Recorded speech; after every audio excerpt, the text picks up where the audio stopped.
2 Timóteo, capítulo 3. Vamos continuar os nossos pensamentos sobre a palavra de Deus. Ela é absoluta, ela é superior a todas as coisas, é poderosa, é grandiosa. A palavra do nosso Deus. 2 Timóteo 3, vamos iniciar no versículo 14. Nós vamos até o versículo 5 do capítulo 4. Diz então a palavra de Deus, Paulo falando a Timóteo: Tu, porém, permanece naquilo que aprendeste, e de que foste inteirado, sabendo de quem o tens aprendido, e que desde a tua meninice sabes as sagradas letras, que podem fazer-te sábio para a salvação pela fé que há em Cristo Jesus. Toda a Escritura, divinamente inspirada, é proveitosa para ensinar, para redarguir, para corrigir, para instruir em justiça, para que o homem de Deus seja perfeito e perfeitamente instruído para toda a boa obra. Conjuro-te, pois, diante de Deus e do Senhor Jesus Cristo, que há de julgar os vivos e os mortos na sua vinda e no seu reino, que pregues a palavra, instes a tempo e fora de tempo, redarguas, repreendas, exortes, com toda longanimidade e doutrina. Porque virá tempo em que não suportarão, não sofrerão a sã doutrina, mas tendo comichão nos ouvidos, amontoarão para si doutores, conforme as suas próprias concupiscências, e desviarão os ouvidos da verdade, voltando às fábulas. Mas tu, sê sóbrio em tudo, sofre as aflições, faze a obra de um evangelista, cumpre o teu ministério. Então nós já temos lido estes versículos. Sexta-feira nós temos considerado esta palavra que o Senhor tem deixado registrado para nós aqui em 2 Timóteo, esta segunda carta que Paulo escreveu a Timóteo. Nós temos pensado um pouco sobre a individualidade, do ouvir a palavra de Deus individual, moldando a nossa vida individual. E aí, como igreja local, nós vamos viver esta vida cristã, unidos no temor do Senhor. Tu, porém, Paulo fala para Timóteo, tu, porém, tens seguido de perto, de perto. Ele fala,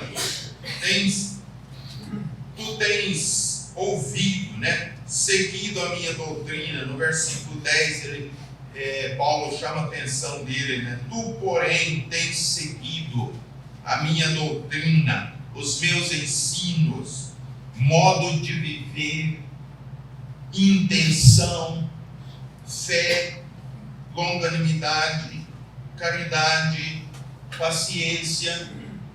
Já pensou o que Paulo está passando para Timóteo? Olha, Timóteo, permanece. Ele fala no versículo 14 que nós lemos, permanece naquilo que aprendeste e de que foste inteirado.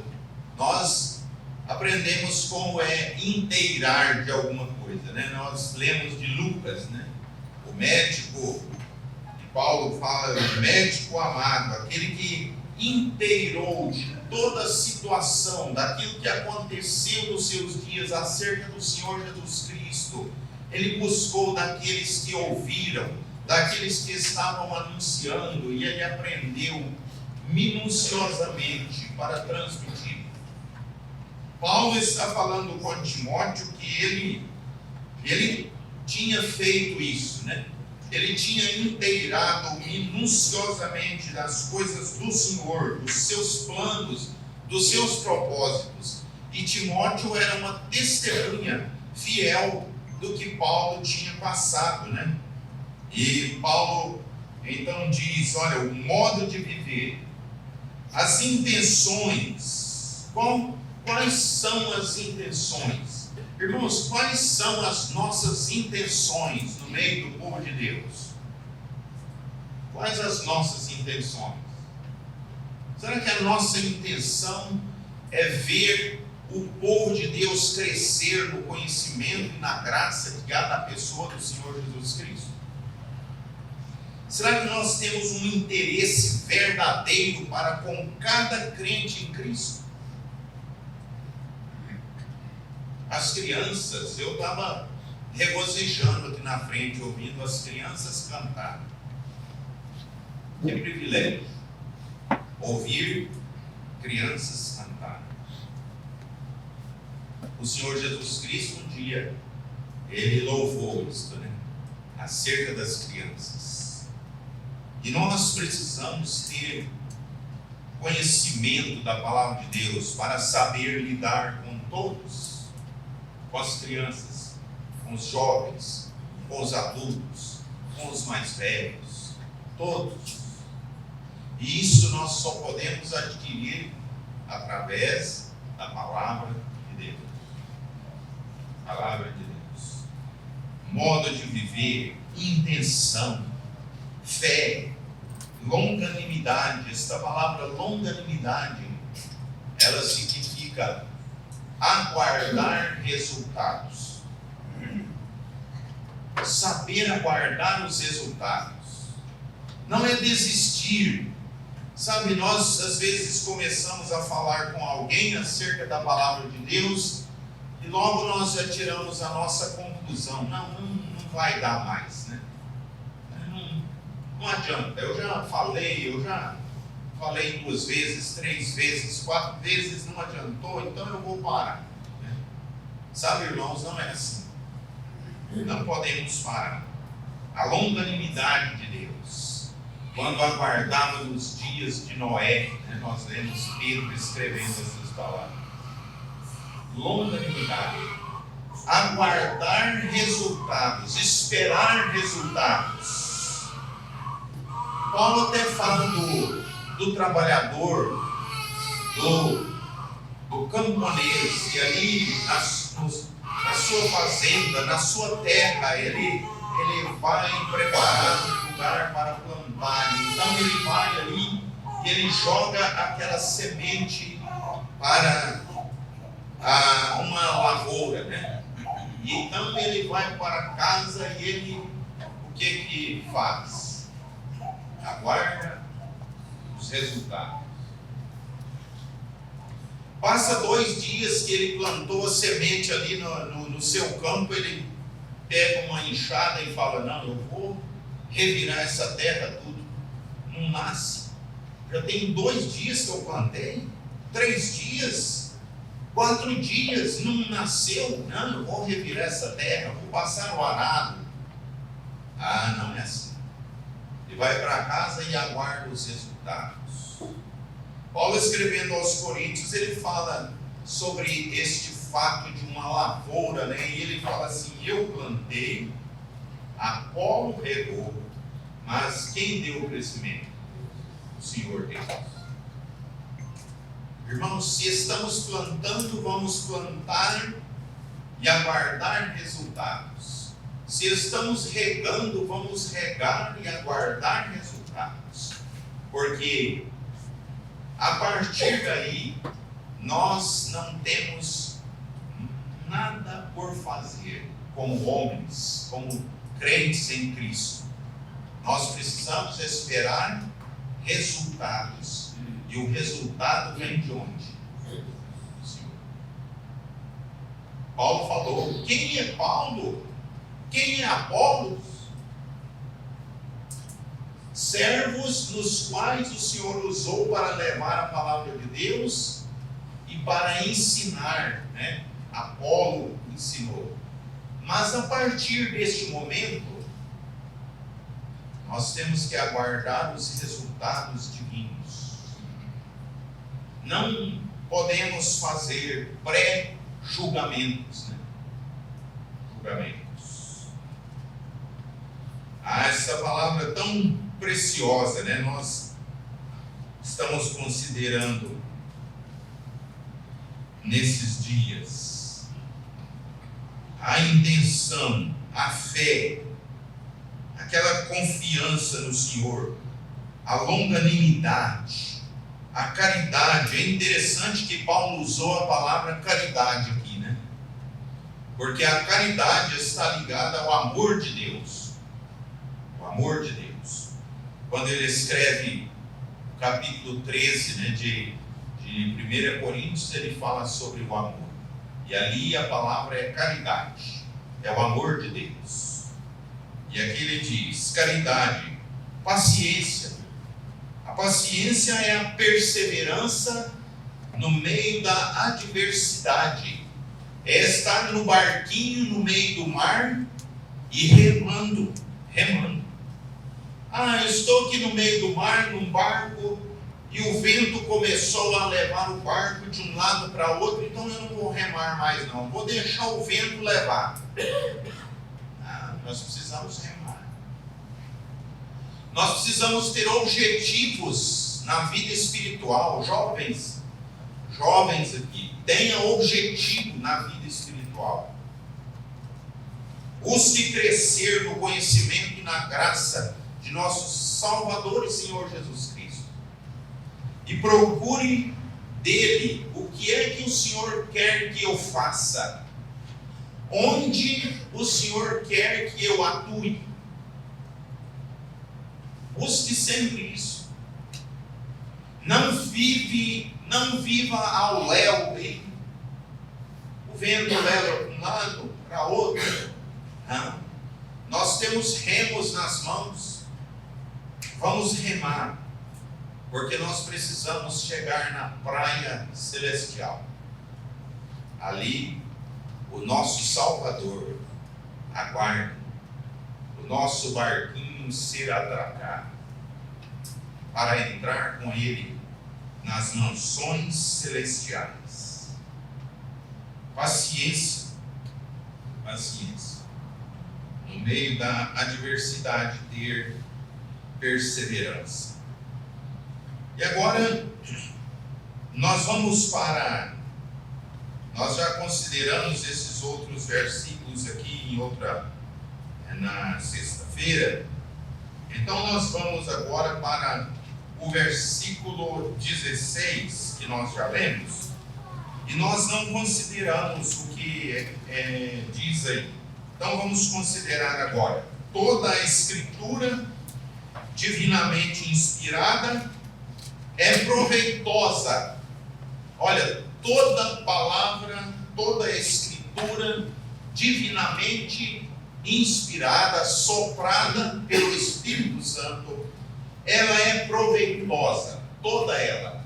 Mas até as genealogias, os nomes que estão escritos ali, as genealogias são escritas são proveitosas.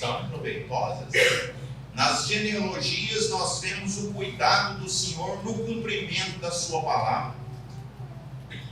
E Ele olha para as famílias, né? E Ele vai levando nas famílias os nomes deles, até chegar ao cumprimento. Olhamos desde Adão e Eva, né? Vem seguindo a linhagem de Sete, da linhagem de Noé, da linhagem de Sem, e vem descendo, né? Abraão, Isaque, Jacó, vai até o Senhor Jesus Cristo. as genealogias, né? Mostrando para nós o cuidado de Deus no cumprimento da sua palavra. E ele falou para Jeremias que ele vela sobre a sua palavra para a cumprir. Se existe alguém que fala alguma coisa e ele vela sobre a sua palavra para cumprir, é o Senhor. Ele falou isso para Jeremias. Não vamos pensar que, quanto tempo já estamos falando sobre a vinda do Senhor Jesus Cristo e ele ainda não veio. E Pedro então falou, olha, ele é longânimo. Ele está aguardando resultados. Não querendo que nenhum se perca, mas que todos venham ao conhecimento da verdade, se arrependam e creiam em Cristo como seu Salvador. Chamamos a sua atenção nessa manhã, se ainda não tem o Senhor Jesus Cristo como seu Salvador pessoal. Ainda não teve aquele dia quando você encontrou Cristo Jesus, reconheceu a grandeza dele, a superioridade de Cristo e a sua indignidade, e você ainda não confessou isso a Cristo. Senhor, eu reconheci a minha indignidade diante de ti, o meu pecado, a minha desobediência fez o Senhor ir à cruz e morrer ali. O Senhor morreu por mim. O meu pecado levou o Senhor à cruz, não o pecado de outros, de todos, né? Nada disso. O meu pecado, o pecado na minha carne, na minha natureza, levou o Senhor à cruz e o Senhor morreu por mim. É esse reconhecimento que o Senhor quer. Senhor, tu és o Salvador, o único Salvador, e eu confio em ti, eu te aceito como meu Salvador. É esse reconhecimento que o Senhor quer de cada um, né? Esta palavra proveitosa para ensinar. Há uma palavra proveitosa para ensinar. E é interessante que no original esta palavra é paideia.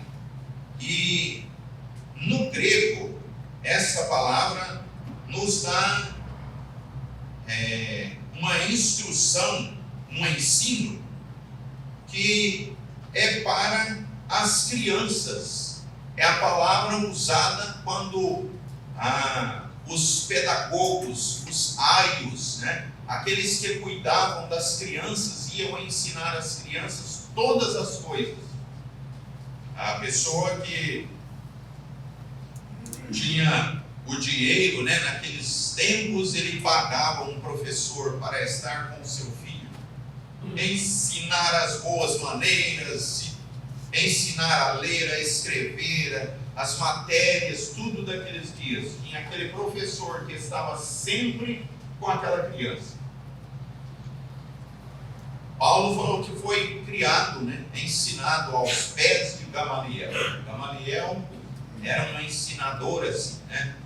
Não temos tempo para voltar ao Velho Testamento e ver como Davi também entregou seus filhos a pedagogos, né? E Davi entregou Salomão para o profeta Natã, né? O profeta Natã é quem ensinou Salomão, né? É interessante pensar sobre isso. E o pedagogo, então, ele ia instruindo a criança, né? Instruindo cada dia as boas maneiras, os ensinos, tudo. O pedagogo. A palavra de Deus fala sobre isso, né? Nós, quando cremos na pessoa do Senhor Jesus Cristo, somos como crianças, como nenéns espirituais. Nós precisamos, irmãos mais experientes, né? Nós precisamos ter este conhecimento da palavra de Deus para ensinar os novos crentes em Cristo, né? Diz a palavra de Deus sobre as irmãs mais velhas, ensinar as mais novas a amarem seus maridos, a ensinar os seus filhos a serem boas donas de casa. Os irmãos a ensinar seus filhos, né, no trabalho, orientando que durante a nossa vida aqui na terra nós temos que trabalhar. Paulo ensinou sobre isso. Aquele que não trabalha é bom que não coma, diz Paulo, né? Então, os pais têm este cuidado, tenha este cuidado em ensinar seus filhos nestes assuntos que compromete a vida espiritual se não for bem orientados, né? Ensinar. Então a palavra dá a ideia de ensinar uma criança, um pedagogo. Provérbios 22:6 nos fala sobre isso. Provérbios 22 e o versículo 6. Aqui é a ideia, né? O que o Senhor registrou aqui. Provérbios 22:6. Instrui ao menino no caminho em que deve andar, e até quando envelhecer, não se desviará dele. A instrução, o ensino da criança, para que ainda quando for velho, não se desviar dele.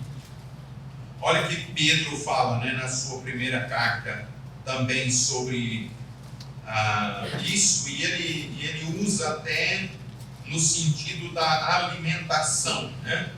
1 Pedro capítulo 2, o versículo 2, ele diz assim: desejai afetuosamente, ardentemente, como meninos novamente nascidos, o leite racional, não falsificado, para que por ele vades crescendo.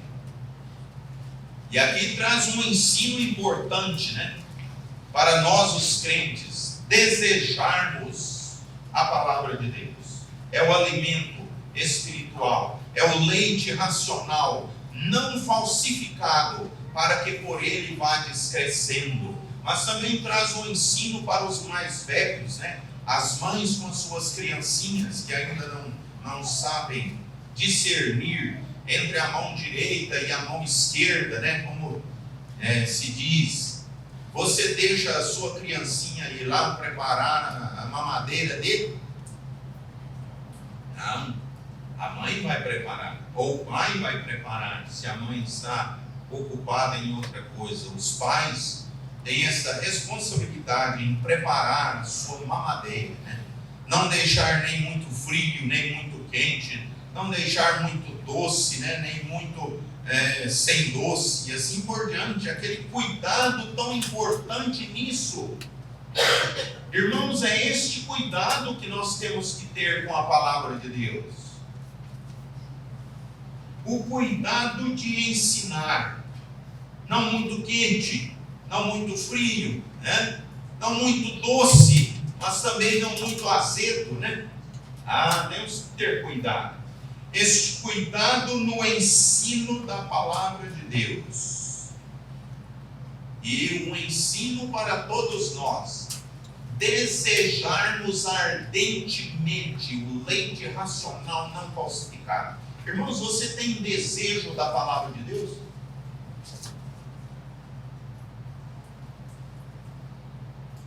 Ou a falta na reunião é frequente? Hoje eu estou cansado, hoje eu estou... cabeça não está boa. Isso e aquilo. Todo dia nós temos uma coisa, né? Na verdade é assim. Principalmente quando nós vamos ficando mais velhos, né? Se nós não tomarmos um ânimo e levantarmos bem cedo, e preparar para chegar até aqui, para ouvir a palavra de Deus, para desejar ardentemente o leite racional não falsificado, para que por ele vá crescendo. O crescimento da criança depende do que nós damos para ele na sua alimentação. É necessário ter cuidado com a alimentação. Irmãos que ensinam a palavra de Deus, tenha cuidado no alimento espiritual que você está dispensando aos ouvintes da palavra de Deus. Que tenhamos este cuidado cuidado no ensino das sagradas letras. A palavra de Deus, o leite racional não falsificado, para que por ele vades crescendo. Os pais naqueles dias, antigamente, não entregavam seus filhos para qualquer pessoa ensinar, não. Eles precisavam conhecer aquela pessoa, saber quem era, o que ela fazia, o que ela ensinava. Buscava testemunhos de outras pessoas que tinham entregado seus filhos para aquele pedagogo. Buscavam conhecimento disso. Nós precisamos disso, ter conhecimento, né? Daqueles que ensinam, daqueles que transmitem a palavra de Deus entre o povo de Deus. Ensino. Mas também a palavra de Deus aqui, nós lemos que ela é proveitosa para ensinar, mas também para redarguir. Redarguir. E redarguir no original é repreender. Repreender. Também tem um sentido de convencer outros de que estão errados e levá-los a corrigir. E tem mais um sentido nesta palavra redarguir, o sentido de impedir de andar. Impedir de andar. Se você vê uma pessoa caminhando para o precipício, o que você vai fazer? Você vai correr e você vai impedir ela de andar, de continuar andando. Olha, você está caindo no precipício. Olha aí à frente. Você não pode dar mais nem um passo. E você, em sã consciência, você vai segurar aquela pessoa. Não vai deixar ela caminhar mais, dar mais nem um passo. Ah, irmãos, o sentido da palavra redarguir é se você vê alguém no erro, caminhando para cair no precipício, você vai impedi-lo de andar. Você vai segurá-lo. Você vai repreender essa pessoa, segurando essa pessoa, não deixando ela praticar mais o que ia praticar. Paulo escrevendo a Tito aqui no capítulo 1, versículo 13, Tito 1 e 13, fala assim: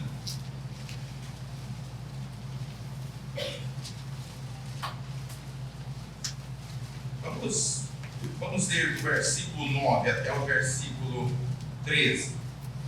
Retendo firme a fiel palavra, que é conforme a doutrina, para que seja poderoso, tanto para admoestar com a sã doutrina, como para convencer os contradizentes, porque há muitos desordenados, faladores vãos e enganadores, principalmente os da circuncisão, aos quais convém tapar a boca, homens que transtornam casas inteiras, ensinando o que não convém, por torpe ganância. Um deles, seu próprio profeta, disse: os cretenses são sempre mentirosos, bestas ruins, ventres preguiçosos. Este testemunho é verdadeiro. Portanto, repreende-os severamente, para que sejam sãos na fé. Paulo escreveu a Tito e ele falou: olha, você vai para a ilha de Creta para pôr em ordem algumas coisas que ainda faltam, ensinos quanto aos responsáveis, os anciãos nas igrejas locais na ilha de Creta.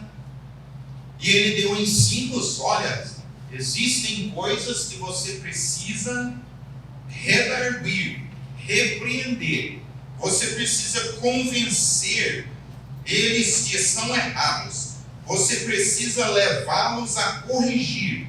E você precisa, às vezes, de impedir alguns de andar. e até de falar. Até de falar. Então a palavra redarguir tem este sentido. Apocalipse capítulo 3 e 19. Apocalipse 3 e 19. Nós corremos contra o tempo, né? Apocalipse 3 e o versículo 19. O Senhor escrevendo essa carta através de João na igreja em Laodiceia, ele fala: eu repreendo e castigo a todos quantos amo. Sê, pois, zeloso e arrepende-te. Eu repreendo, eu redargo e castigo a todos quantos amo. Sê, pois, zeloso e arrepende-te. Irmãos, se tem alguma coisa na nossa vida, algum pensamento mau, alguma raiz de amargura, alguma disposição contrária ao ensino da palavra de Deus, e quando o irmão vem nos redarguir, irmãos, vamos aceitar, vamos deixar ser corrigidos, vamos ser humildes diante do Senhor, vamos deixar o irmão expor as Escrituras para nós, e vamos ser humildes, vamos esperar, vamos buscar no Senhor, vamos deixar que esta palavra produza o efeito verdadeiro em nossas vidas, para nós mudarmos algo que às vezes estamos praticando, achando que está muito bem, está tudo certo, né? Mas às vezes aquela disposição é contrária ao ensino da palavra de Deus. Vamos ter esta humildade em deixar ser redarguidos pela palavra do Senhor e mudar de direção, né? Arrepender, diz a palavra de Deus. O arrependimento é o melhor remédio, é o melhor caminho para todos os crentes em Cristo. Arrependimento não é só para o pecador perdido, para a salvação da alma, não. É para todos nós, crentes em Cristo. Arrependimento. Quando arrependemos, quando confessamos, quando abandonamos, quando buscamos o Senhor, quando nós aceitamos ser redarguidos pela palavra de Deus, aí nós estamos crescendo no conhecimento e na graça que há na pessoa do Senhor Jesus Cristo. O leite está fazendo efeito nas nossas vidas cristãs. É assim que a palavra de Deus nos ensina. Redarguir. Mas nós temos outra palavra ali, que é a palavra de Deus, ela é proveitosa para corrigir. Corrigir. A palavra corrigir tem um sentido tão importante na nossa vida, né? Correção. É diferente as palavras, né? Nós estamos considerando, e alguém fala, mas eu pensava que redarguir era a mesma coisa que corrigir, mas não é, né? Nós temos aqui tão importante essas palavras. Ela é proveitosa para ensinar, para conduzir a criança, para crescer, para redarguir, para repreender, para convencer, para impedir de andar no caminho errado, mas também para corrigir. Corrigir é consertar. Consertar tem o sentido de endireitar, dar forma correta. Pensa no oleiro, lá no seu local de trabalho, né? A sua roda. O oleiro tinha a sua roda e tinha um pedal que ele rodava aquela roda. E ele punha então o barro já amolecido com água em cima daquela roda. E ele começava a trabalhar, né? Com as suas mãos. Ele ia, e até hoje existem os oleiros, né? Ia moldando, vai moldando aquele barro. Ele vai formando um vaso. Mas às vezes aquele barro está um pouco mole e ele precisa endurecer mais um pouco aquele barro para moldar, porque às vezes o vaso vai ficando torto e ele precisa endireitar, ele precisa dar forma correta para aquele vaso. É o sentido da palavra corrigir. Hebreus nos fala desse sentido, né, de corrigir. Vamos para Hebreus capítulo 12. Hebreus capítulo 12. Vamos ler versículos 6 e 7, primeiramente. Hebreus 12, 6 e 7. Hebreus 12, 6 e 7. Porque o Senhor corrige o que ama e açoita a qualquer que recebe por filho. Se suportais a correção, Deus vos trata como filhos. Porque que filho há? Que filho há? Se suportais a correção, Deus vos trata como filho. Porque que filho há a quem o pai não corrija? Qual filho que o pai não corrige? Se o pai quer ver um filho obediente, ele precisa corrigir. A mãe precisa corrigir. Sabe, um ensino de correção dos filhos tem sido deixado. Eu tenho observado isso, né? Os ensinos, parece que nós estamos tendo a mesma ideia lá do mundo, né? Deixar para a escola corrigir. Sabe, irmãos, a palavra de Deus nos ensina. Provérbios está cheio de ensinos para a correção dos filhos, né? E para nós, o Senhor também, Ele nos corrige, somos filhos. Ele nos ama, então Ele nos corrige através da sua palavra. E olha o que diz o versículo 11 de Hebreus 12. E na verdade, toda correção ao presente não parece ser de gozo, senão de tristeza, mas depois produz um fruto pacífico de justiça nos exercitados por ela. Ah, que coisa preciosa, né?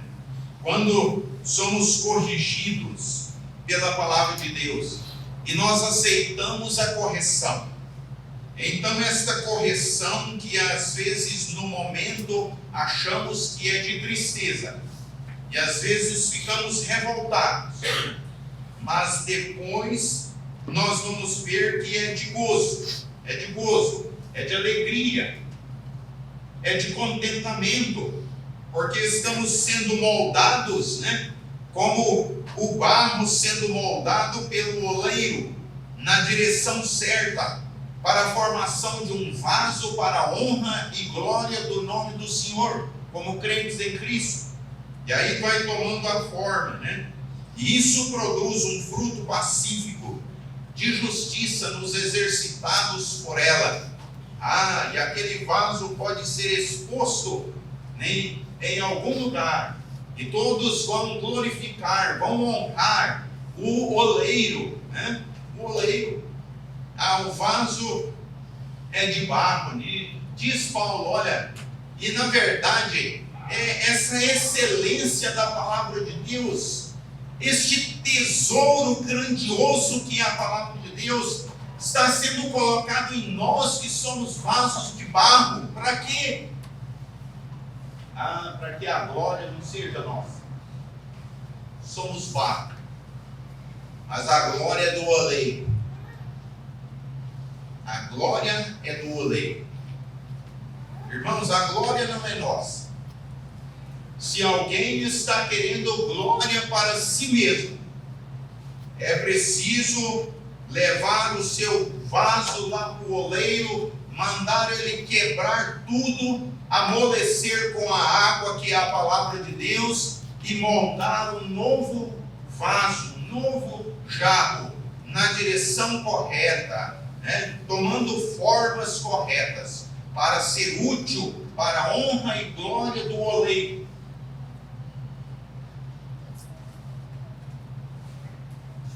A glória não é nossa. Porque quem corrige, quem dá forma correta, é o oleiro. Não somos nós. Também nós temos aí a palavra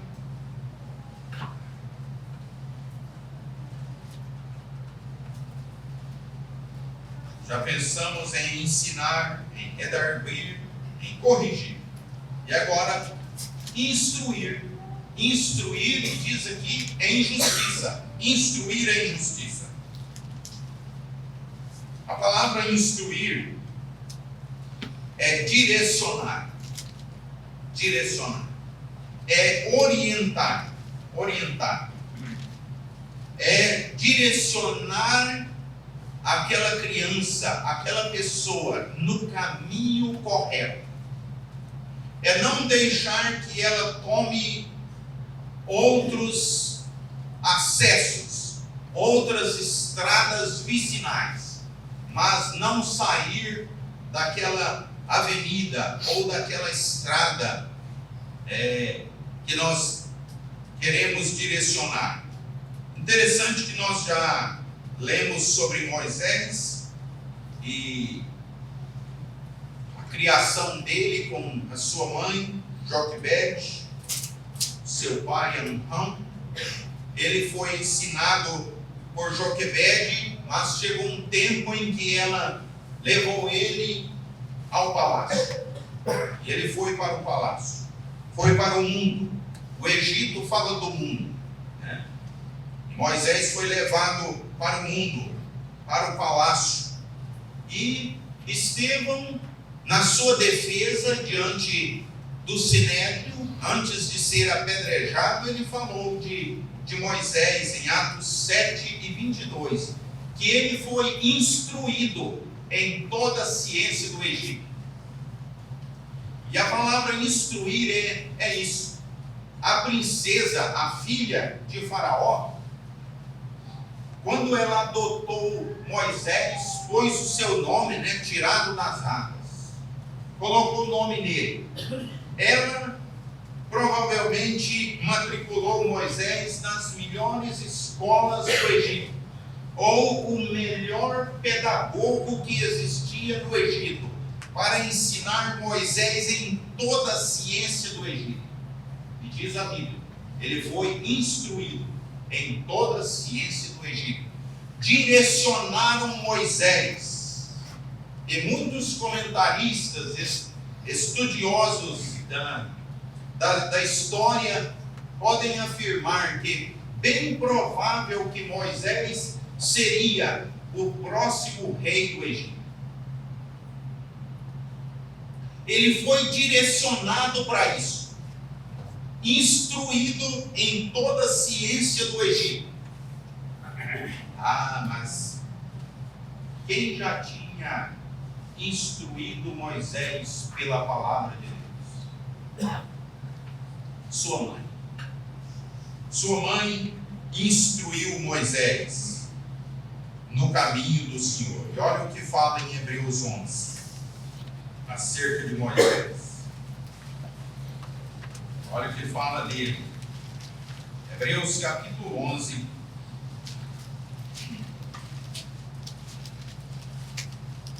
versículo 23, dá este pensamento, do ensino que Moisés recebeu de Joquebede.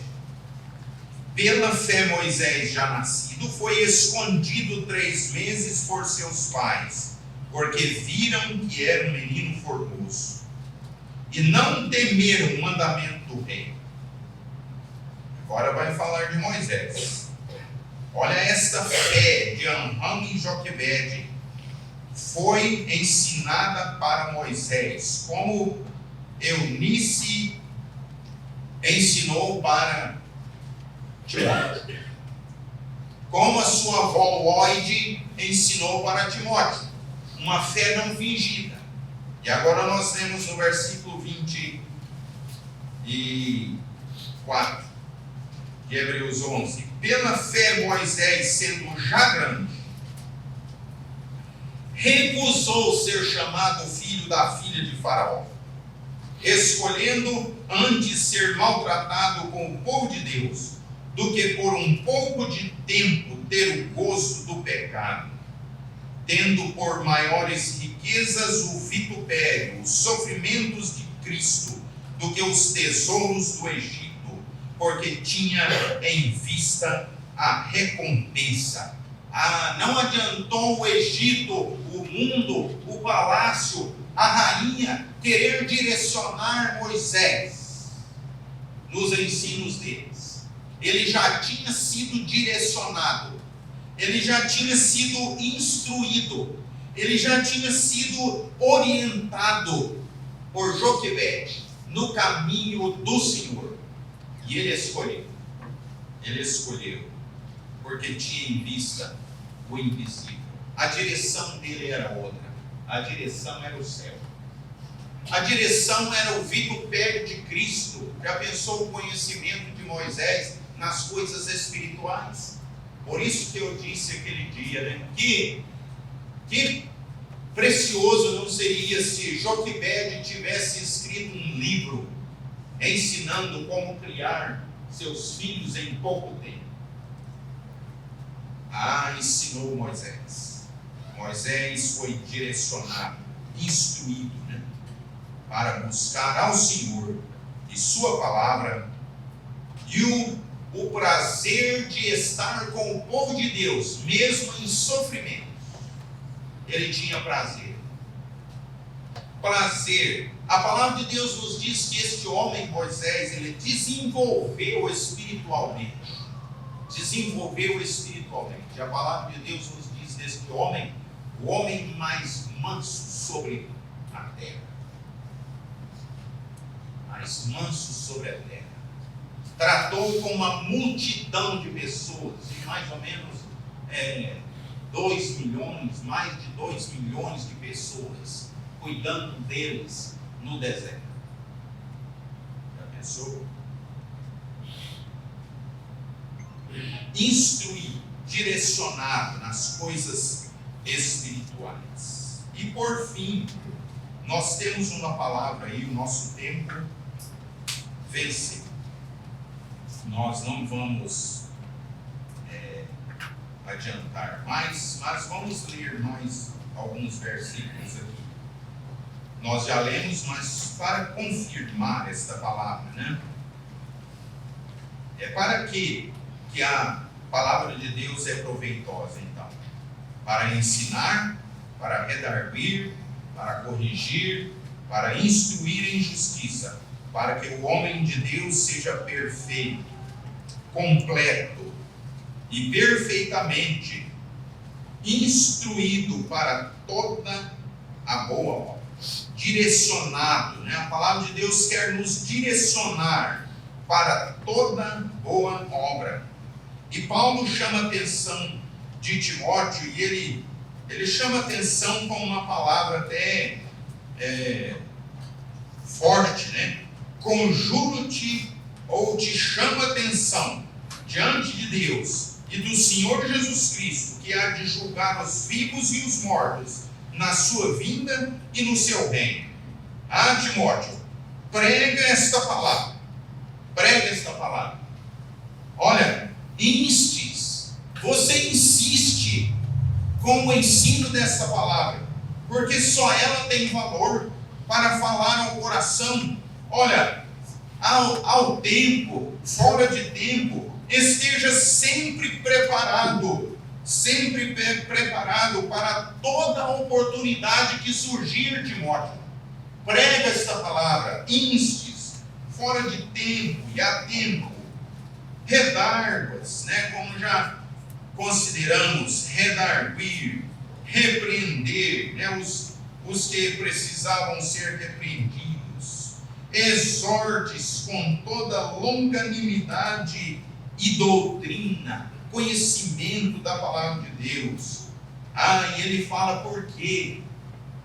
Porque que era para Timóteo insistir no ensino da palavra de Deus.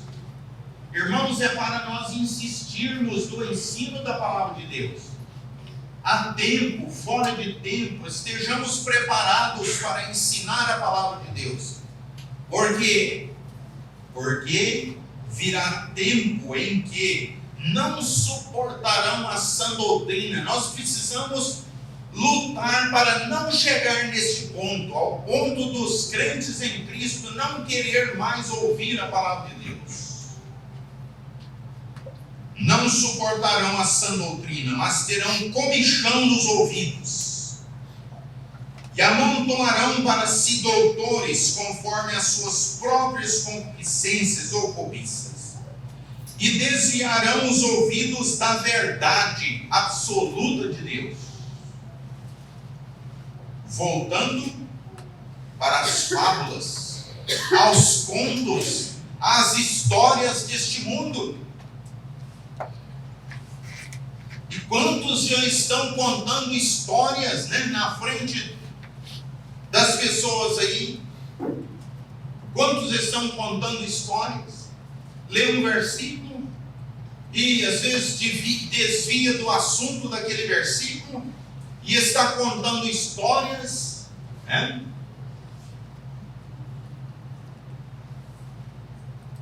contando as fábulas deste mundo. Não produz efeito. Irmãos e irmãs, as fábulas, as histórias deste mundo, as historinhas lá do mundo não trazem aproveitamento para nós como crentes em Cristo, para as crianças, para os mais velhos, para ninguém, mas somente a palavra de Deus. E Paulo chama a atenção de Timóteo. Timóteo, tu sê sóbrio em tudo, não seja influenciado, por estas coisas, não sejas influenciado. Jovens, não sejam influenciados pelos ensinos das escolas. Responde o que você tem que responder lá na escola para você tirar a nota que você precisa passar nas suas provas. Não vá contra isso, não. Responda o que é preciso responder, mas no seu coração você tem como Moisés, você está vendo o invisível, e você sabe que está escrito nas sagradas letras, que podem fazer de sábio para a salvação que há na pessoa do Senhor Jesus Cristo. Jovens, não sejam influenciados pelos ensinos das escolas. Seja influenciado por ensinos da palavra de Deus. Algo de valor, algo soberano, algo que o Senhor deixou escrito para nós, letra por letra, falando de seu Filho, falando dos seus planos, dos seus propósitos para nós como crentes em Cristo neste mundo. Do valor que o Senhor dá na alma do pecador. Você que está ouvindo e não tem Cristo, o Senhor dá o maior valor na alma do pecador. Sabe por quê? Ele deu o seu próprio Filho para morrer pela nossa alma, pelo nosso pecado, para nos salvar, para nos dar os céus. O Senhor tem interesse em nós. O Senhor passou séculos soprando, instruindo os seus servos a escrever esta palavra. Passou séculos protegendo essas palavras para chegar até nós hoje na nossa própria língua. Quantas pessoas no mundo ainda não têm a Bíblia na sua própria língua? E nós temos. E começou com um jovem, João Ferreira de Almeida, nascido em Portugal. Aquele jovem com 14 anos confiou em Cristo Jesus como seu Salvador e passou a traduzir a Bíblia para o português. Já pensou? Jovens, há muito serviço para nós, muito serviço. Nenhum de nós aqui precisa ficar à toa nas coisas espirituais. Não tem nada para mim fazer. Tem outras pessoas aí, eu vou deixar para eles têm mais conhecimento. Não, busca conhecimento. Estuda a Bíblia, letra por letra. Aprenda ela. Conheça ela. Para que você seja sábio espiritualmente. Mas tu se sóbrio, não seja influenciado por nada, em tudo. Suporta as aflições, faze a obra de um evangelista, cumpre o teu ministério. É o conselho que nós temos na palavra de Deus para nós hoje. E estejamos preparados para pregar a palavra de Deus, a tempo ou fora de tempo. Não sejamos influenciados por ideias humanas, mas que somente a palavra de Deus em absoluto tenha valor em nossas vidas, como crentes em Cristo. Que o Senhor abençoe em sua palavra os nossos corações. Amém.